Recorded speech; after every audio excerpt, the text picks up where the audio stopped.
시청자 여러분, 오늘도 즐거운 하루 보내시기 바랍니다. 오늘의 사연 시작하겠습니다. 안녕하세요. 저는 초등학생 외동딸을 키우고 있는 30대 중반의 워킹맘입니다. 요즘 들어 부쩍 마음속에 이 복잡한 감정들을 꺼내놓고 싶다는 생각이 들더군요. 누구에게 쉽게 말할 수 있는 일도 아니고 그냥 일상이지만 계속해서 마음에 걸리는 일들이 쌓여서인지 이제는 이렇게 글로라도 한번 털어놔야 할 것 같았습니다. 저는 풀타임으로 일하고 있지만 퇴근이 아주 늦는 건 아닙니다. 그래도 일하는 사람의 입장에서는 항상 퇴근 후가 전쟁처럼 느껴집니다. 회사에서 긴장된 시간들을 보내고 돌아와도 집에서는 또 엄마이자 아내로서의 역할이 기다리고 있으니까요. 무엇보다 마음이 쓰이는 건 아이가 집에서 혼자 있는 시간이 생각보다 길다는 점입니다. 학원을 마치고 집에 돌아오면 보통 혼자 간식을 챙겨 먹고 혼자 인형놀이를 하며 시간을 보내곤 해요. 그걸 보고 있으면 마음이 참 아픕니다. 내가 아이 곁에 더 있어줘야 하는데 하는 자책감이 하루에도 몇 번씩 밀려옵니다. 사실 저희는 아이를 하나만 낳고 잘 키우자는 쪽으로 마음을 정한 상태입니다. 남편 혼자 버는 수입으로는 도저히 둘째를 키울 엄두가 나지 않더라고요. 그래서 아이 하나에게 집중해서 사랑과 관심을 쏟으며 키우기로 했고 저도 다시 직장을 잡아 일하게 됐습니다. 엄마로서, 아내로서, 워킹맘으로서 최선을 다하고 있다고 생각했는데 정작 가장 가까운 사람들로부터 상처를 받게 될 줄은 몰랐어요. 제 남편은 여동생이 하나 있습니다. 그러니까 저에겐 시누이죠. 이 시누이는 어릴 적부터 꽤 자기중심적인 사람으로 자랐다고 들었어요. 처음 만났을 때는 말을 예쁘게 하고 겉으로는 괜찮아 보였지만 시간이 지나면서 본성이 서서히 드러나기 시작했습니다. 지금은 딸아이 둘을 키우고 있는데 여전히 그 자기중심적인 성격이 고스란히 아이들에게도 전해졌더군요. 조카들이 어린이집을 다니는 나이임에도 불구하고 벌써부터 남을 배려하지 못하고 오히려 우리가 중심이라는 식의 사고방식을 갖고 있다는 걸 느낄 수 있었어요. 가장 문제는 이 조카들이 우리 딸아이를 마치 자기들의 하녀쯤으로 여기고 있다는 겁니다. 평소에 딸아이가 사촌 언니라는 이유로 양보하고 이해하고 기다리는 역할을 자처했지만 아이도 사람인지라 지치고 속상해하는 일이 점점 많아졌습니다. 예를 들어 사촌들이 놀러와서는 자기들 하고 싶은 놀이만 하려고 하거나 장난감을 일방적으로 사용하고는 정리는 우리 딸한테 시키거나 심지어는 친구들과 노는 시간에 억지로 끼어들어서 분위기를 망치는 일도 있었습니다. 제 딸아이는 친구들과 함께 인형놀이 하는 것을 참 좋아해요. 같은 아파트 단지에 사는 또래 아이들 몇 명과 종종 어울려서 방에서 조용히 인형을 가지고 놀곤 하죠. 그래서인지 집에 있는 장난감도 거의 다 인형 종류예요. 바비 인형, 공주 인형, 인형집, 작은 소품들까지. 엄마인 제가 봐도 아기자기하고 예뻐서 아이가 그 공간에서 노는 걸 보면 절로 미소가 나옵니다. 혼자 있는 시간이 많지만 그래도 아이 나름대로 즐거움을 찾아가는 모습이 대견하다고 생각했어요. 그런데 며칠 전부터 이상한 일이 생기기 시작했습니다. 딸아이 방에 들어가 보면 처음 보는 인형이 하나씩 늘어나 있는 거예요. 색상이나 디자인이 집에 있던 것과 다른 낯선 인형들이 보이더군요. 처음엔 내가 기억을 못하나? 싶었는데 그런 일이 2번, 3번 반복되다 보니 저도 눈치를 챌 수밖에 없었죠. 이 인형은 뭐야? 이거 우리 집에 없었던 것 같은데? 제가 물으면 딸아이는 늘 비슷한 대답을 했습니다. 아, 친구가 두고 간 거야. 내일 또 놀러 온대. 그 말을 들었을 때 한편으로는 아이가 친구들과 잘 지내는 것 같아 안심이 되기도 했지만 다른 한편으로는 묘하게 불편한 감정이 들었습니다. 왜냐하면 그 인형들 중 몇 개는 도저히 또래 친구가 혼자 사가지고 올 만한 물건이 아니었기 때문입니다. 누군가 일부러 갖다 놓고 간 느낌이 강하게 들었죠. 그리고 몇 번 그런 상황이 반복된 후 저는 알게 됐습니다. 그 인형들 우리 딸 친구들이 두고 간 게 아니라 조카들이 가져온 것이었고 지들 집엔 두기 아깝다는 말과 함께 우리 집에다 놓고 간 거였다는 것을요. 그 순간 머릿속이 하얘지더라고요. 대체 이 아이들에게 뭘 가르치고 있는 거지? 이걸 알고도 아무 말 안 하는 신우는 또 뭐야? 그 생각이 꼬리를 물었습니다. 조카들은 자기들이 가져온 인형을 당연히 우리 딸 방에 놓고 가면서 정작 우리 딸이 만지거나 놀려고 하면 그거 우리 거니까 손대지 마라는 식으로 구는 일도 있었던 겁니다. 아이는 불쾌했지만 사촌들이니 꾹 참았고요. 이후로도 몇 번 딸아이가 조카들 눈치를 보며 제게 조심스레 얘기하더라고요. 엄마, 이건 친구 인형 아니야. 이모 딸이 가지고 와서 두고 간 거야. 근데 내가 만지니까 화냈어. 순간 너무 속상하고 화가 났어요. 아무리 어려도 남의 집에 와서 그러는 건 아닌데 그걸 두고 아무 말 안 하는 신우는 대체 무슨 생각일까 싶더라고요. 애들이 하는 짓이라고 넘기기엔 반복되는 상황들이 너무 불쾌하고 결국 우리 딸만 상처를 입고 있었으니까요. 그래서 저는 결심했습니다. 조카들이 다시 우리 집에 놀러 오면 이번에는 분명히 선을 긋고 말아야겠다고요. 우리 아이가 자기 공간에서까지 눈치 보며 살아야 하는 이유는 없잖아요. 저는 제 딸이 불편한 마음으로 사람을 대하게 만들고 싶지 않습니다. 아이답게 편안하게 자존감을 지키며 자랐으면 좋겠어요. 그걸 위해서라면 가족이라도, 아니 오히려 가족이기에 더 분명하게 선을 지켜야 할 필요가 있다고 생각합니다. 이 이야기를 들은 분들이 그 정도는 그냥 넘어갈 일이라고 말할 수도 있겠지만 아이를 키우는 엄마의 입장에선 작은 일 하나에도 마음이 찢어지듯 아픕니다. 그래서 더는 묵묵히 넘기지 않으려 합니다. 우리 딸의 작은 세상을 지키기 위해서 저는 더 단단해져야겠다고 다짐합니다. 지난 금요일 평소보다 조금 늦게 퇴근을 했습니다. 피곤한 몸을 이끌고 현관문을 열었는데 거실 한가운데에서 혼자 울고 있는 딸아이의 모습이 제 눈에 들어왔습니다. 순간 심장이 쿵 내려앉았어요. 아이가 저를 보자마자 품에 안겨 엄마하고 흐느끼는 소리를 내는데 목이 메어 말을 잇지 못하는 모습에 얼마나 놀라고 마음이 아팠는지 모릅니다. 왜? 무슨 일이야? 무슨 일 있었어? 저도 당황한 나머지 목소리가 커졌고 아이는 겨우겨우 말문을 열었습니다. 고모가 내 인형 가져갔어. 새 인형, 아끼던 거 하나도 없어졌어. 저는 처음엔 무슨 말인지 제대로 이해가 되지 않았어요. 인형을 가져갔다고? 그냥 놀다 들고 나간 건가? 싶었죠. 그런데 아이의 말을 차근히 듣다 보니 상황이 보이기 시작했습니다. 그날 제가 없는 사이 신우가 7살, 5살 된 자기 딸들을 데리고 우리 집에 들른 것이었습니다. 평소에도 예고 없이 아이들을 데려오곤 했기에 아이 입장에서는 무서워서 말도 못하고 당하고 있었던 거죠. 신우는 아무 말도 없이 현관 비밀번호를 눌러 들어왔고 제가 일하러 간 사이 아이 혼자 있는 틈을 타 인형이 있는 방으로 쓱 들어갔다고 했습니다. 그리고 딸아이가 아끼고 또 아끼며 소중히 모아온 새 인형들과 인형집을 통째로 가져갔다고 했어요. 더 충격적이었던 건 그 과정이었습니다. 우리 딸은 이건 안 돼요. 안 가져가셨으면 좋겠어요 라고 분명히 말했다고 했어요. 그런데 신우는 사촌 동생들이 갖고 싶다잖아.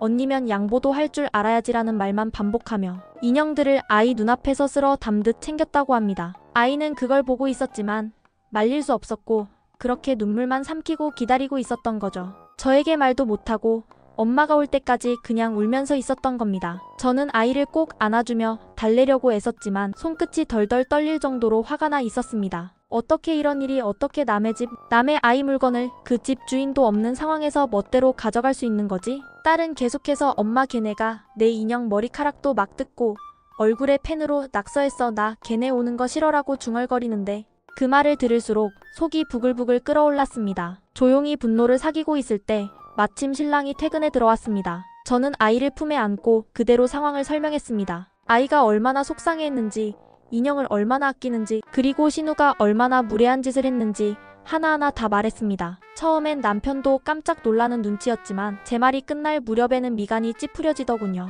그냥 줬겠어? 내 동생이 애 데리고 들어와서 없는 사이에 가져갔대. 새 인형들이야. 애가 엄청 아끼는 거였다고 그걸 동생들 줘야 한다고 말도 안 통하는 상황에서 가져간 거야. 그제야 남편도 어이없다는 듯 한숨을 쉬었습니다. 저는 단호하게 말했어요. 같이 가. 당장 가서 돌려받자. 그래서 바로 신우 집으로 갔습니다. 밤 늦은 시간이었지만 그따위 행동을 해놓고 가만히 있을 수 없었습니다. 현관 앞에 도착해 초인종을 눌렀더니 한참 후에 문이 열렸고 신우 얼굴이 보였어요. 그런데 열자마자 하는 말이 어머 연락도 없이 무슨 일이야? 이런 식으로 불쑥 찾아오면 곤란하잖아. 그 말에 눈앞이 캄캄했습니다. 정작 자기 행동은 생각도 안 하고 지금 이 상황에서도 불쾌하다는 말이 먼저 나오는 그 뻔뻔함에 말문이 막히더군요. 제가 목소리를 낮추며 말했습니다. 오늘 우리 집에서 무슨 일 있었는지 알아? 아이가 혼자 있는 사이에 들어와서 애가 아끼던 새 인형들이랑 인형집까지 가져갔다며.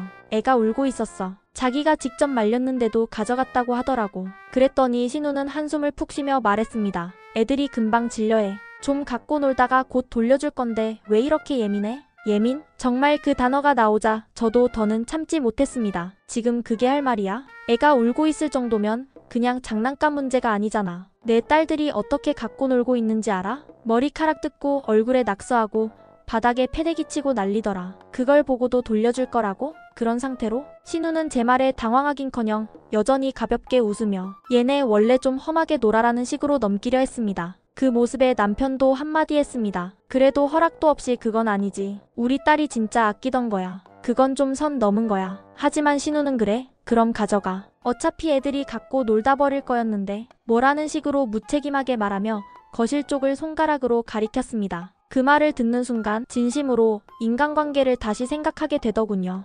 가족이라는 이유로 이런 무례와 무시를 계속 받아줘야 하나? 그동안은 조카들이니까 피 한 방울 섞이지 않았어도 가족이니까 이해하려고 참아왔는데 지금은 명백히 선을 넘은 상황이었습니다. 저는 딸의 인형들을 찾기 위해 집 안으로 들어가려 했고 신우는 그제야 애들 자고 있어 지금은 좀 일하고 말렸지만 이미 때는 늦었습니다. 거실 한쪽 바닥에는 우리가 잃어버렸던 인형들과 인형집이 널브러져 있었고 그 위에 매직으로 낙서가 되어 있는 인형이 눈에 들어왔습니다. 딸이 가장 아꼈던 생일 선물로 받은 그 예쁜 공주 인형이었습니다. 머리카락은 반쯤 잘려있고 볼에는 낙서가 잔뜩 되어 있었습니다. 그 모습을 보자 저도 모르게 한숨이 나왔고 말이 나오지 않았습니다. 그저 손으로 하나하나 인형들을 주워 담았습니다. 그 자리에서 신우에게 차갑게 말했습니다. 앞으로 우리 집에 허락 없이 들어오지 마. 비밀번호도 바꿀 거고 너희 애들도 이제 우리의 장난감엔 손대지 않게. 이건 진짜 마지막 경고야. 그리고는 말없이 인형을 챙기고 나왔습니다. 차에 타자마자 눈물이 핑 돌았습니다. 너무 화가 나서, 너무 억울해서, 그리고 가장 소중한 걸 뺏긴 딸이 생각나서 참을 수 없었습니다. 그날 밤 아이를 다시 안고 말했습니다. 미안해.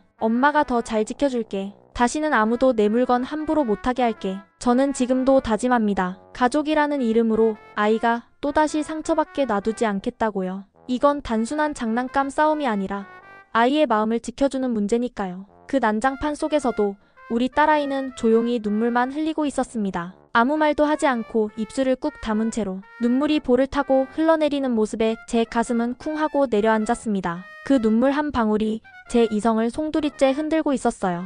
지금 당장 신우의 멱살을 잡고 소리 지르고 싶은 충동을 간신히 참으며 저는 이를 악물고 말했습니다. 이 인형들 다 우리의 거예요. 읽어줄 수 없어요. 지금 전부 가져갈 겁니다. 제 목소리는 떨리고 있었지만 단호했습니다. 아이가 지켜보는 앞에서 제가 흔들리면 안 된다는 생각밖에 없었습니다. 엄마로서 제 아이의 자존심과 마음을 지켜줘야 했어요. 하지만 신우는 제 말을 듣고도 눈 하나 깜짝하지 않았습니다. 오히려 코웃음을 치며 손을 휘젓더니 그야말로 비아냥 떼듯 말하더군요. 야, 그깟 인형 몇 푼이나 한다고 여기까지 쫓아와서 행패야? 애가 좀 갖고 놀았다가 질리면 줄 거잖아. 진짜 너무한다 너. 그 말에 저는 말이 안 나올 정도였습니다. 몇 푼짜리 인형이라도 우리 딸에겐 전부였습니다. 생일 선물로 몇 달을 기다려받은 인형도 있었고 한 땀 한 땀 고른 옷을 갈아입히며 상상놀이를 하던 아기였어요. 그 마음을, 그 정성을, 그 시간을 몇 푼짜리라고. 퉁치는 신우의 입에서 나온 말은 그냥 무례한 수준이 아니었습니다. 그건 아이의 감정을 짓밟는 짓이었어요. 남편 역시 더는 말이 통하지 않겠다고 판단한 듯 묵묵히 인형들을 하나씩 주워 담기 시작했습니다. 그런데 그 순간 신우가 미친 듯이 고함을 치더니 거실 구석에 놓인 인형집을 발로 걷어찼습니다. 아 진짜 짜증나. 가져가라며. 다 가져가. 그 소리와 함께 인형집 천장이 퍽 소리를 내며 깨졌습니다. 순간 우리 딸이 더는 못 참겠다는 듯 울음을 터뜨렸습니다. 소리 없는 눈물이 아니라 폐부를 찌르는 듯한 큰 울음이었습니다. 엄마, 그거 내 거야. 왜 부셔 앙앙. 저도 너무 놀라 딸을 껴안고 주저앉았고 그때 남편이 벌떡 일어나 신우에게 달려들 듯 말했습니다. 야, 내가 지금 뭘 한 줄 알아. 미쳤어 진짜. 그제야 신우도 지지 않고 소리 질렀습니다. 뭘 어쨌다고. 지 애가 뭔데? 집구석에서 인형이나 끌어안고 있는 애는 나중에 은둔형 외톨이 되는 거야. 정서발달이니 뭐니 하나도 안 돼 보이더라.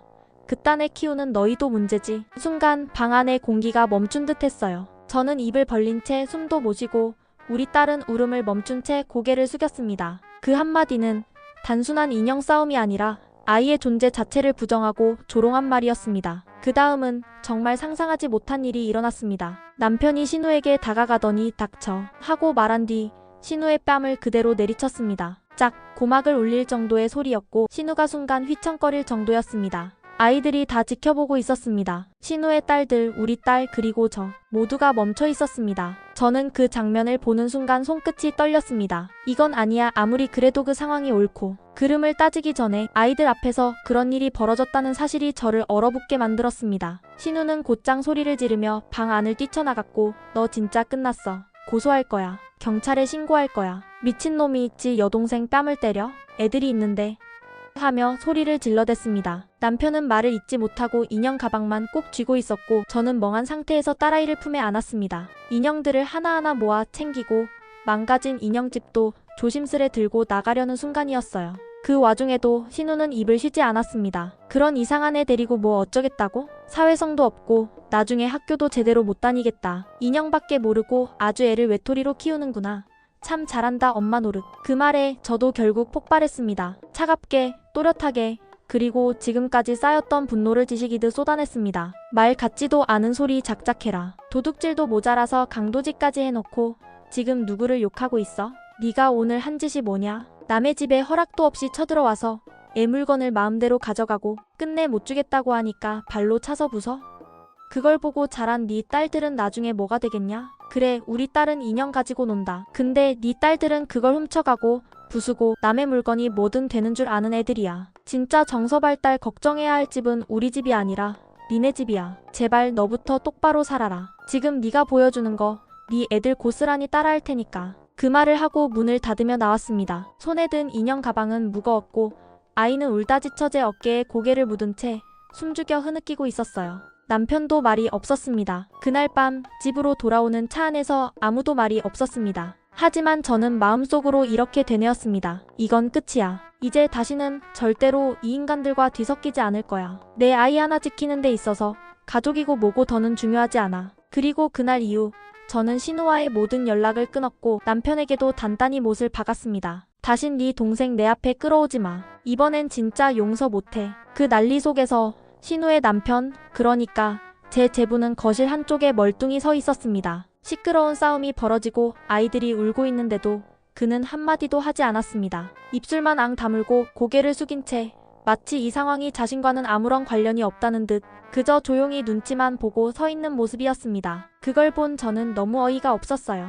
지금 눈앞에서 벌어지는 일이 남의 일도 아니고 자기 아내가 다른 집 아이 물건을 무단으로 가져가고 그것 때문에 난리가 나 있는데 어떻게 그럴 수가 있는지 정말 이해가 되지 않았습니다. 그래서 참다 못한 제가 제부에게 조용히 물었습니다. 형부는 이런 강도 같은 와이프랑 사는 거 힘드시지 않으세요? 순간 방 안에 공기가 싸늘하게 식었습니다. 그 말을 들은 신우는 뒤돌아서서 소리를 지르며 달려들 듯 했습니다. 뭐? 강도? 내가 강도라고? 그깟 인형 몇 개 가지고 내가 무슨 강도야. 그녀의 눈은 벌겋게 충혈돼 있었고 목소리는 거의 고함에 가까웠습니다. 하지만 저는 조금도 흔들리지 않았습니다. 오히려 또렷한 목소리로 더 명확히 말했어요. 맞아. 우리 딸이 혼자 있는 집에 내가 무단으로 들어왔지? 그리고 걔가 싫다고 분명히 말했는데 애가 소중히 아끼던 물건들을 강제로 가져갔잖아. 그게 도둑질이 아니면 뭐야? 애가 안 된다고 했는데도 그걸 뺏어간 거면 그건 강도짓이지. 게다가 부모도 없는 집이었어. 그게 더 큰 문제야. 미성년자 혼자 있는 집에 들어가서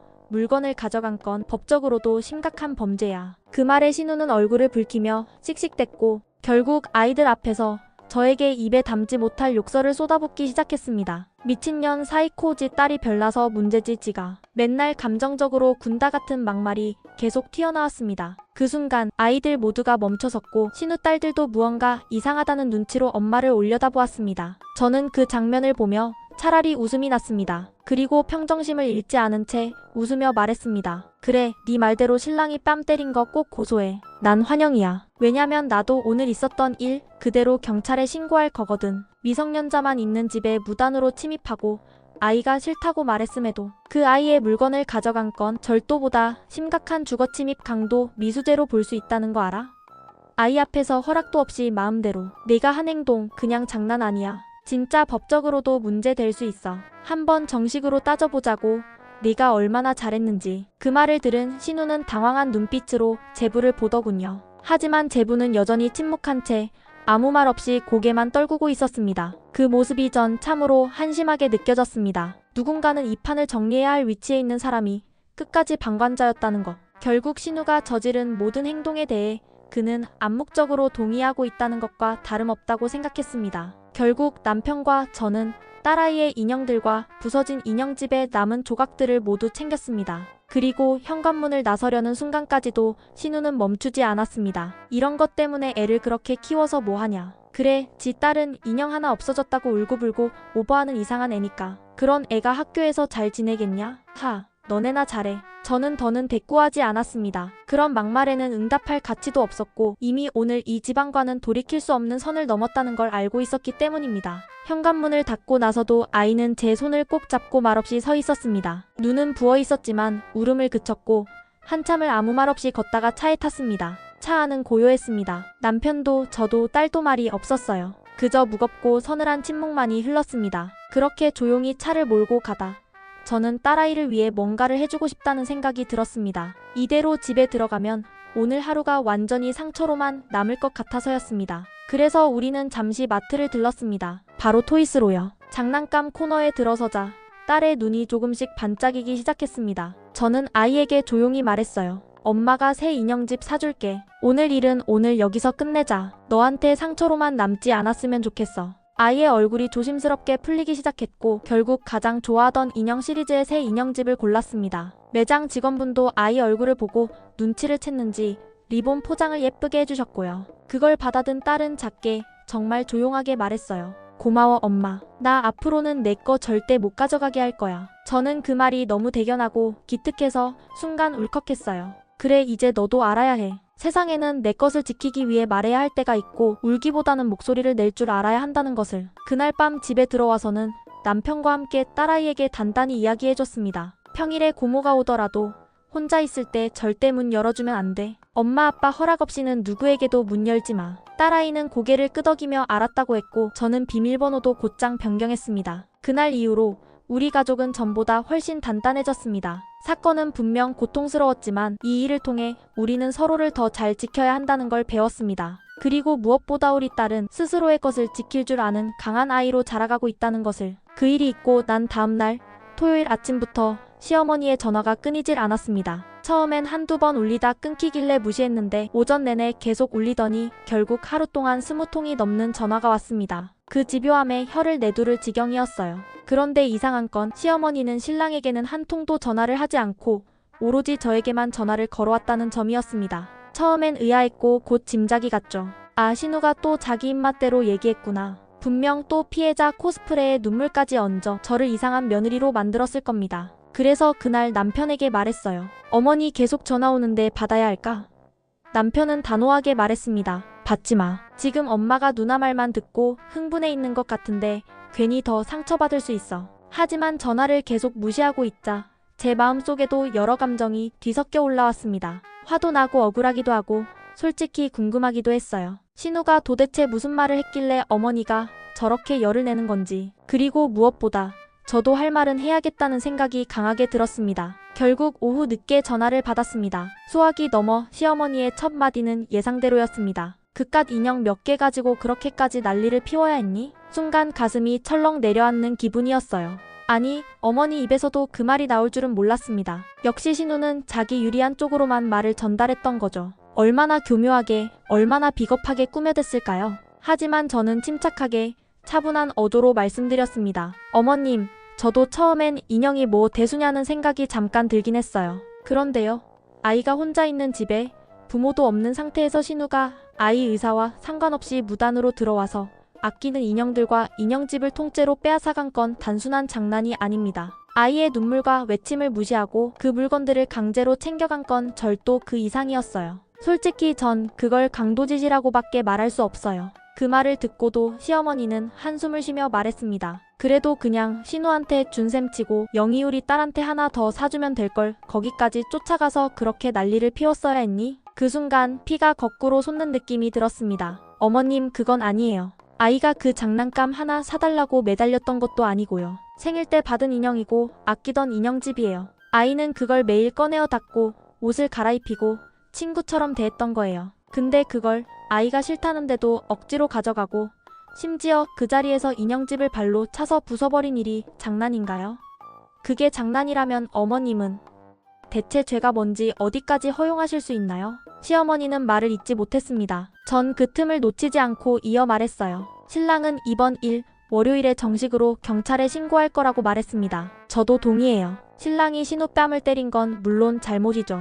그 부분은 고소하신다면 저희도 받아들일 겁니다. 법적으로 책임질 부분은 지겠다는 입장이에요. 하지만 그 전에요. 신우가 저지른 강도 행위 그건요. 절대 묻고 넘어갈 일이 아니에요. 전화기 너머에서 시어머니가 작게 그리고 느리게 말했습니다. 그래도 집안끼리 이걸 이렇게 키우면 어떡하니? 집안이 풍비박산 나면 뭐가 남겠어? 저는 이번엔 아주 또렷하고 냉정하게 말했습니다. 어머님, 우리 집이 풍비박산 나지 않으려면요. 아이를 지켜야 합니다. 아이 앞에서 한 말, 아이가 당한 모욕과 폭력, 그걸 작은 일로 넘기면 그건 부모가 자식을 포기하는 거예요. 어머님도 손주를 아끼시잖아요.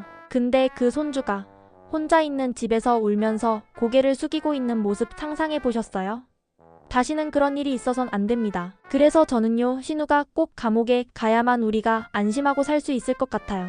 다시는 우리 집에 침입하지도 못하고 우리 아이 앞에서 막말도 못하고 아이 물건에 손도 못 대게 하려면 그 길뿐이라고 생각합니다. 시어머니는 한참을 침묵하시더니 무겁고 길게 한숨을 내쉬며 전화를 끊으셨습니다. 그 한숨엔 분노도, 체념도, 혹은 내가 며느리에게 밀렸구나 하는 자존심도 섞여 있었던 것 같았습니다. 하지만 저는 후회하지 않았습니다. 그날만큼은 저 자신도 딸아이 앞에서도 부끄럽지 않은 어른이 되고 싶었습니다. 사랑만으로는 아이를 지킬 수 없다는 걸 이 결혼 생활과 시댁과의 갈등 속에서 저는 너무도 뼈저리게 배웠습니다. 이제는 단호하게 말할 수 있습니다. 내 아이를 지키는데 타협은 없다. 통화를 마친 후 저는 한동안 말을 잇지 못하고 가만히 앉아 있었습니다. 감정이 한꺼번에 몰려와서인지 눈물이 날 것 같기도 하고 속이 다 뒤집히는 느낌도 들었어요. 그때 신랑이 제 옆에 조용히 앉더니 제 손을 잡았습니다. 고마워. 갑작스런 그 한마디에 저는 고개를 돌려 남편을 바라봤습니다. 엄마한테 하고 싶었던 말이었는데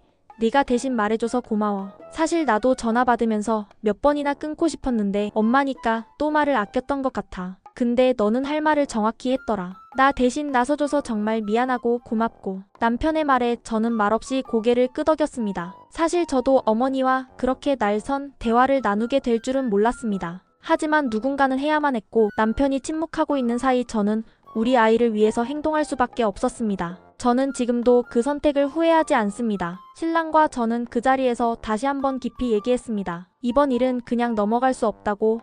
신우가 아이에게 저지른 짓은 단순히 물건을 훔친 수준이 아니라 정서적 폭력이며 심리적 침해라는 점에서 법적 조치가 반드시 필요하다고. 특히 저희가 집을 비운 사이 아이 혼자 있는 집에 무단으로 들어와서 아이가 안 돼요 라고 거부하는데도 아끼는 인형과 인형집을 억지로 가져간 행동. 이건 명백한 주거침입이자 절도이며 미성년자를 상대로 한 강압적 행위입니다. 그리고 더 무서운 건 그 일을 하고도 전혀 미안해하지 않고 오히려 우리 아이를 조롱하고 비웃고 그 앞에서 물건을 부수며 당당하게 욕까지 했다는 점입니다. 이런 사람이라면 언제고 또 우리 딸에게 무슨 짓을 할지 모른다는 두려움이 듭니다. 그건 단순한 분노나 자존심의 문제가 아니에요. 부모로서의 본능적인 공포였습니다. 우리는 딸을 지켜야만 했습니다. 지금 이 행동은 단지 신우가 미웠기 때문에가 아니라 우리 아이의 미래를 지키기 위한 최소한의 선이었습니다. 그래서 남편과 함께 결론 내렸습니다. 월요일 아침 경찰서에 신고하자. 말뿐이 아니라 진짜로 행동하겠다고 다짐했습니다.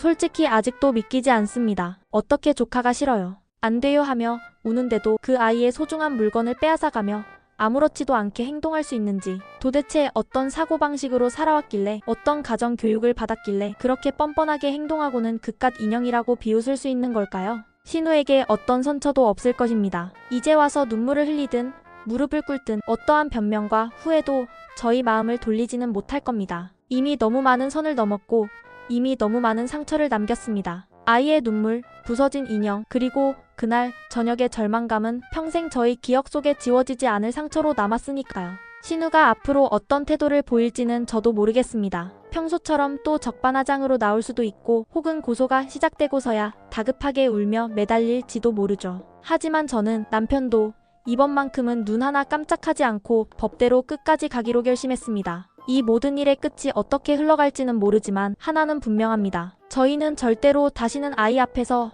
이런 일이 반복되지 않도록 만들 것이라는 것. 혹시라도 이 글을 읽으시는 분들 중에 그깟 인형으로 너무 민감한 것 아니냐고 생각하시는 분도 있을 수 있습니다. 하지만 그 인형은 단순한 장난감이 아니었습니다. 그건 우리 아이가 자기만의 세상 속에서 소중히 키우고 말 걸고 웃음을 나누던 친구 같은 존재였어요. 그걸 그깟 인형이라고 말하는 어른은 아이의 마음을 한 번도 진심으로 들여다보지 못한 사람일 겁니다. 이제 모든 준비는 마쳤습니다. 다음 주 경찰서에 정식으로 신고하고 필요한 증거 자료들도 이미 정리해 두었습니다. 신우가 어떻게 나오든 저희는 단단하게 맞설 것이고 끝까지 책임을 물을 것입니다. 후기 꼭 남기겠습니다. 이 일이 어디까지 가게 되든 저는 제 아이에게 떳떳한 엄마로 남고 싶습니다. 그 어떤 상황에서도 우리 아이의 울음과 상처를 가볍게 넘기지 않는 어른이 되고 싶어요. 읽어주셔서 감사합니다. 그리고 혹시라도 같은 경험을 한 누군가가 있다면 꼭 말해드리고 싶습니다. 그깟 인형 하나쯤이 아니라 그 아이의 마음 하나쯤이 가장 중요한 거예요.